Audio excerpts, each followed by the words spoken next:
Well, welcome to Beat Diabetes. I have to say that for the first time in I don't know how long, probably years, I didn't post a video on Friday, and the reason was the holidays just got to me. But I thought that today, which is the day after Friday, I would post a video about my Thanksgiving dinner, just something short, but to let you know how you can have victory even during the holidays. So let's talk about Thanksgiving. First of all, when you think about Thanksgiving, you think about what? You think about turkey. Turkey, and guess what? Turkey is not a problem for diabetics. You can eat a little turkey, a lot of turkey, a medium amount of turkey. You can cook it in oil, you can bake it in the oven, you can make it about any way you want, just don't bread it, put a bread coating on it, and you'll be fine. So turkey, no problemo. And of course, if you're a carnivore, I guess that's about what you'd eat would be just the turkey. But I'm not a carnivore, and so I wanted more than just turkey. And I did something I've been doing for years and years, I don't even know how long, but almost immediately upon going low carb, I took a look at a Libby's pumpkin pie recipe, and I said to myself, how can we make this low carb? Now, this is one recipe that I just kind of fiddled with myself. A lot of the recipes that I'll share are recipes that I've learned from others. But in this case, I just took the Libby's recipe and I changed three things. What were they? Well, the first thing is evaporated milk. They call for evaporated milk. I decided why not use heavy whipping cream, which is something I put in my coffee anyway. So I substituted the heavy whipping cream for the evaporated milk. Saved a lot of carbs there. Secondly, when you think about pie, the crust is a problem, and therefore I made an almond crust. Now that I did find out from another recipe for a different kind of low-carb pie. So I made an almond crust, ground up a bunch of whole almonds and made a crust out of it. I'll leave a link to the actual recipe that shows more how to do that. And then the third thing, of course, is the sweetener. Normally, pumpkin pie is loaded down with sugar. I think they call for about 3/4 cup of sugar. And that was out, but I started using artificial sweeteners or non-sugar sweeteners, however you want to call them. So between those three substitutions, the evaporated milk for the heavy whipping cream, the non-sugar sweetener for the sugar, and what was the other? The crust, an almond crust instead of a wheat crust. I saved an enormous amount of carbs. So now I've got turkey that's safe anyway, and now I've created a pumpkin pie that is so much better. Maybe I can't exactly call it low carb, but it's definitely lower carb than it would have been otherwise. So I've almost got the basis of a Thanksgiving meal right here, turkey and pumpkin pie, but I wasn't done yet. So for this Thanksgiving meal, I had some of Ben's turkey sauce well, normally if I was in the old days before going low carb, I'd put it over rice.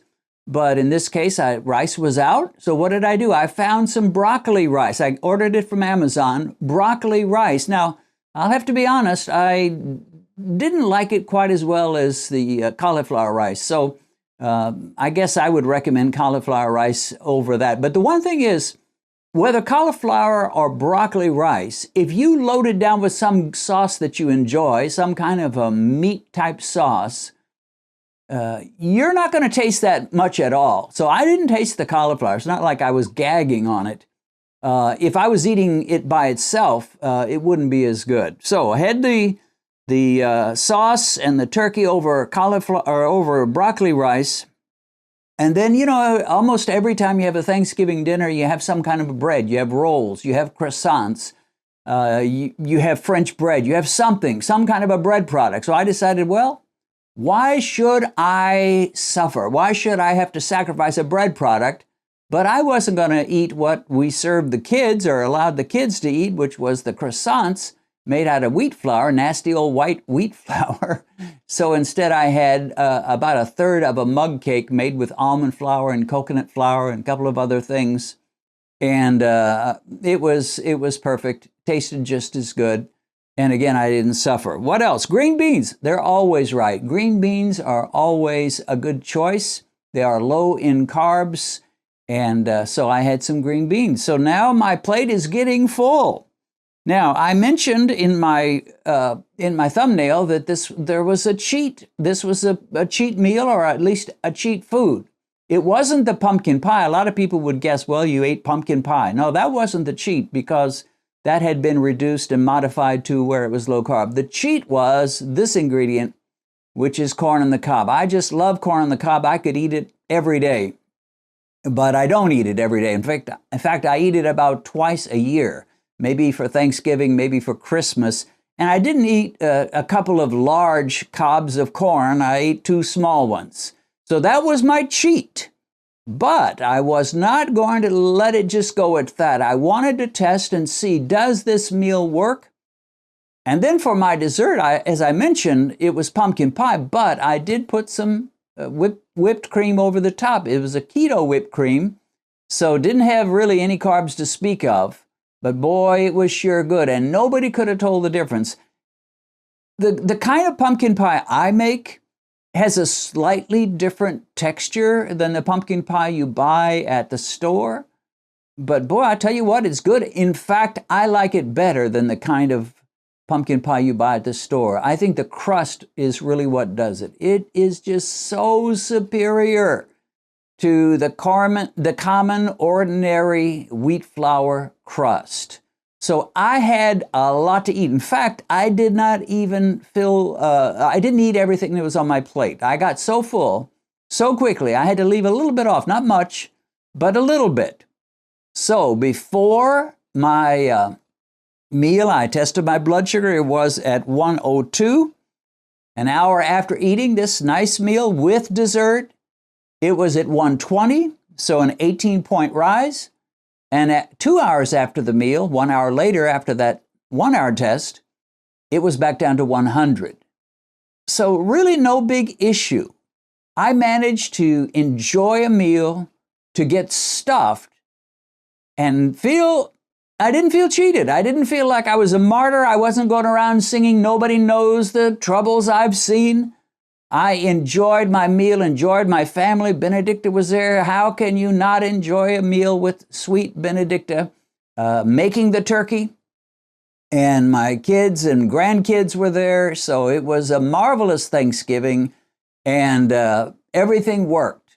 When you go up to 120 and then you immediately start reversing and going back down, and in a couple of hours you're down to 100, you've done well. So I was well satisfied, and what I've done is basically the program that I've used to beat diabetes for years, and that is you eat, you test, do a post-meal test about an hour after you finish eating. In fact, it's good to do 2 of them.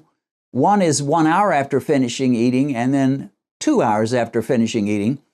And you analyze and evaluate, how did this affect my body? Had this gone up to 200, 250, 300, you can bet I wouldn't be eating that meal again. I'd make some changes.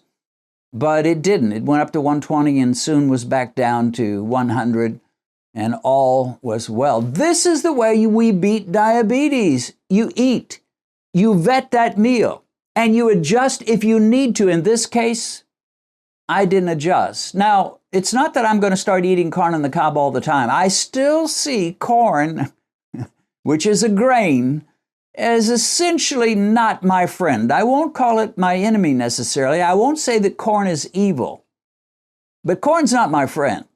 And so maybe twice a year I will splurge and cheat just a little bit, not much, and have a little bit of corn.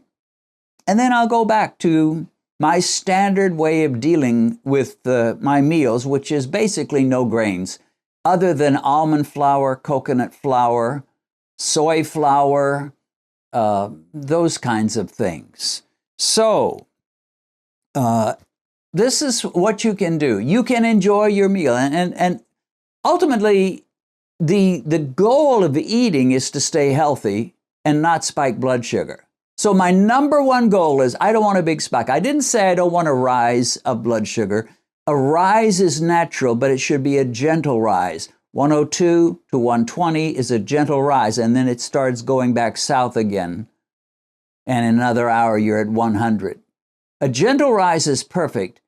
A large spike is terrible, and I don't want it. And I don't care if this was Thanksgiving or Christmas or what. Had I jumped over 200, you can bet I would never eat that meal again in that form. I'd make some changes for sure.